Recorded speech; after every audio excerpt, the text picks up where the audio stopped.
I haven't pecked anybody here. On the lips, I have boundaries, big brother. Maybe big brother saw a different type of footage or mistook me. I've accepted it. Do you understand? Let it be. Based off my actions, if I didn't flirt, I will not be there. Ozee, you're throwing stones and hiding your hand. I'm going to leave it to God. Don't mind me crying. It's just A crying butterfly. Ozee stepped into his diary session telling Big Brother on how he has decided to be happy because being sad is a lot of work, carrying negative energy and all that. And by that, Big Brother now asked him what he means about negative energy. And he said during his last diary session, the narrative that he tried to clear up, that he tried to put an end to it and it been heavy on him, but he has just decided to move on. And Big Brother now asked Ozee if he has realized the role he played in creating that narrative. And Ozee was like, no, he created no narrative. He did nothing. And Big Brother said, okay, when you go ahead feeding someone with attention and affection in a confined space, what do you expect? And so Ozzy then started denying how this is how he is with everybody. He has been playing the big brother role with the housemates. He shows everyone attention. He shows everyone affection, even the guys that come to him for advice because they like how he reasons, that he go ahead advising everyone, sharing attention and care to everyone, not with a specific person. And that besides that they are all adults in Biggie's house, if by any way his affection and attention towards you is beginning to make you feel a certain way, why don't you ask question, get clarity instead of assuming or creating a narrative? Ozzy said being playful, yes, he agrees to that, but going over the boundaries, no, he has set boundaries. And at this point, he even started talking about, you already know he has something going on the outside. Why create a perception when you could just ask question? We are adults. He told Big Brother, well, talking about attention and affection, it's normal thing in the house because you always find people you are more connected towards, you are more drawn to, your tribe, your gang, and it's a normal thing for those people to get more attention and more affection from you. But then trying to run a perception about it is where the problem is. So with that, Big Brother now asked Ozzy, have you been linked in all of this? Have you been linked with Chizoba? Have anybody tried to run a narrative with you and Chizoba? And he said no. And people now asked him, have you pecked any of the male housemates in this house? And he said no, he hasn't even pecked anybody in the house. Ozzy. Ozzy. And Big Brother was even giving him some grace by saying, try to remember. He said, Big Brother, no. He has set his boundaries. He have never pecked. Okay, peck on the cheek, yes, but on the lips, no, that he hasn't done that. This guy also went further to start telling Biggie, in fact, play the footage, find the footage and play it. Even when Biggie was trying to, tell him that, remember Big Brother sees everything, Ozzy still stood on business. That he didn't do that. Big Brother now told him it may seem as though you set your boundaries on the sand. And Ozzy said that he's ready to argue it though till eternity. That if he had pecked someone on the lip, he won't be here having this conversation with Big Brother. Wahala. What kind of denying is this one? Well, when he came, Big Brother went ahead to ask him about other things like the wager, his outfit, what he thinks about it. Now, coming out, Ozzy now told Ozzy that Big Brother was asking him some weird questions, but he just maintained his ground. And then when Handy went in for her own diary session and came out, Ozzy was like, that was fast. Well, with me is because I had a lot to clarify. He now said, my own don't finish in this house. How I wish Big Brother would just play that clip for Ozzy. After that, after Handy, Onyeka now went in for her diary session. And she told Big Brother it's been mixed emotions for her from getting her final infringement.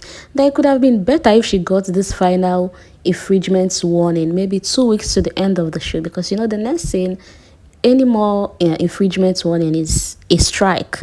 And she said she has been feeling a certain way because of everything going on in the house. That at every corner of the house is Onyeka, Onyeka, Onyeka. That something happened in 1999. 2024, you're still talking about it. And Big Brother now asked Onyeka to be specific. And it was the longest. I think this is the longest individual diary session because Onyeka started from the beginning, from the beninging. Started narrating to Big Brother how it all happened. The first time she saw Victoria with Ozee and how she even asked Victoria, "Do you know these guys before?" And she said, well, she knew them from Instagram. But meanwhile, if you listen to yesterday, Ozzy actually mentioned that they know Victoria from when Victoria worked at Quillox and Cubana. But let's not go there. Let's stick to Onyeka's account. So Onyeka said she told Victoria that on a norm that guys that like her and are attracted to her are always gendered guys that are loaded. And the next minute, Victoria was moving towards Ozzy. And Victoria even told her one time they were having a discussion how she's lonely, wants a cuddle body. So when she saw Victoria, Ozzy under the duvet, who's better and who's not better, she even heard someone told her how Victoria and Ozzy shared beds and all that. She now went to Victoria like someone she considered her guy. I was like, oh, what's going on between the two of you? I see you people cuddle. And Victoria was like, no, there is nothing there. It's just cruise. She's just catching her vibe. But then for every time she's having a convo with Victoria, Ozzy gets uncomfortable. Onyeka said Ozzy started moving to her in a flirty way, and she made up her mind and decided to flirt back. That maybe that's the mistake she made. She could have just, stand that out. But she decided to flirt back, know where it will head to. She now said, okay, fine. Ebuka now happened on Sunday. And she accepted and stood, agreed.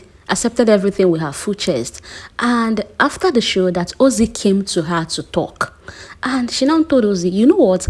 Let's allow this thing to let the lights go off a bit.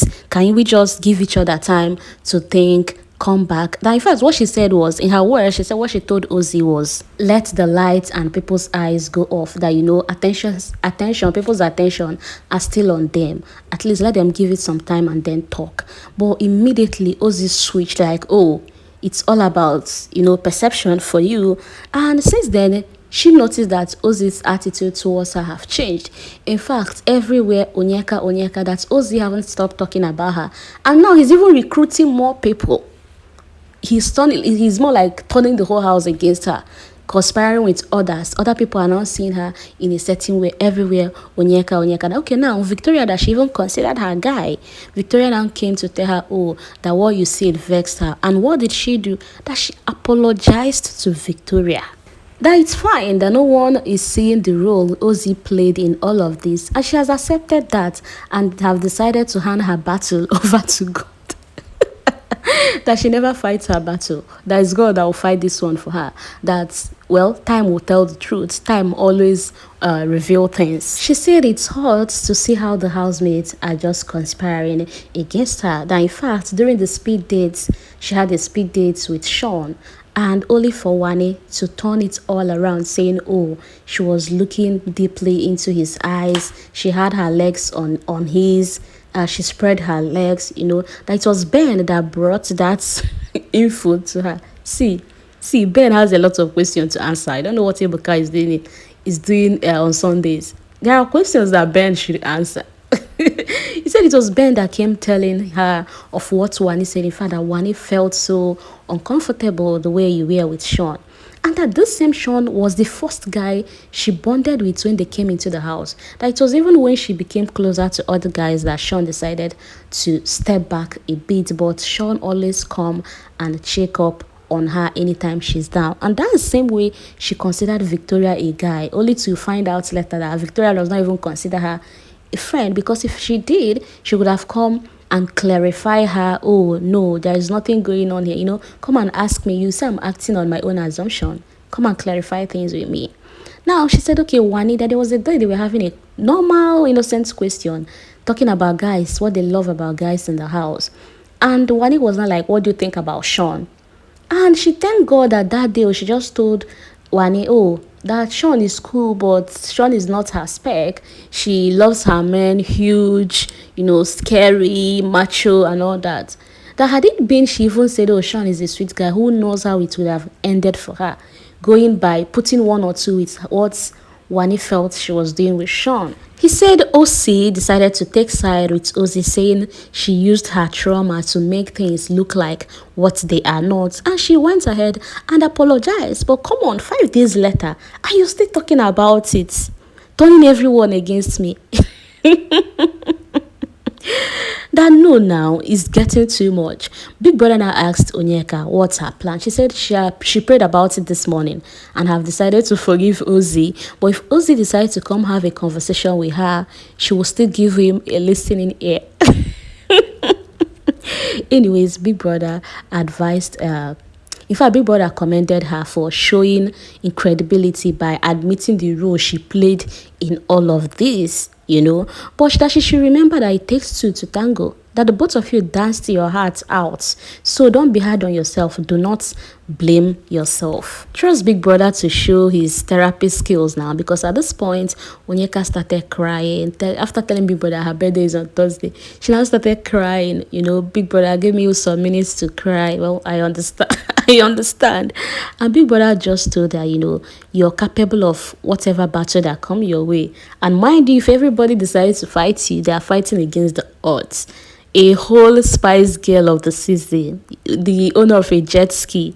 And at that's kind of brightened Onyeka a bit. Shaun came forward to speak on how being a HOH has been stressful, but it's a good stress.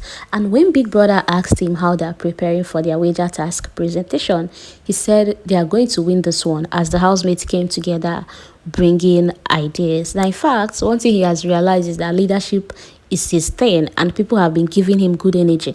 And he feels it's because of how he has been to all these people. That's why they are, cooperating and making sure everything works out. Big Brother reminded Mickey of the dream he mentioned in his last diary session of seeing a gold, being given a gold in his dream. And he said honestly that when they won that Guinness task, he just realized that Guinness has gold. So that dream just came to pass. That he was even thinking is the previous one where he was given the flower and Big Brother that started calling him Mickey the Dreamer. Well, he said it feels good to win Guinness, win Lush, just like Femi would say that when is your time, is your time. And he does not take all this for granted. He's happy he's on this show. That in fact, being here is a huge blessing and opportunity. I enjoyed this diary session, honestly, especially with Ozee denying what we all saw. Was he drunk or something? What could lead to something that just happened which day? And you're saying Big Brother is even giving you grace to remember. You're saying no. And Onyeka, Omo, you plenty. Onyeka even told Big Brother of how the day Chizoba was giving Ozee pedicure, how Ozee was telling her, oh, you are everywhere, always talking with everybody. And she assumed all those things to be, when a guy wants to be with you now, they won't want you to be with every other person. That he's always like, oh, you're with Suj, stop moving towards Suj, stop doing this, you get yourself in trouble. Oh my God, I want to be in Onyeka's mind for a day. Kai, Onyeka's mind, they process past CPU. Anyways, I'm looking forward to their wager task presentation, but I'm looking forward to Tofa and Anita's date. The whole Tofa coming out clean for Anita. I can't wait to see that. Anyways, thank you for listening. Thank you for watching. Thank you for always listening to all my shalaye. I love you all. Have a blessed day. Bye.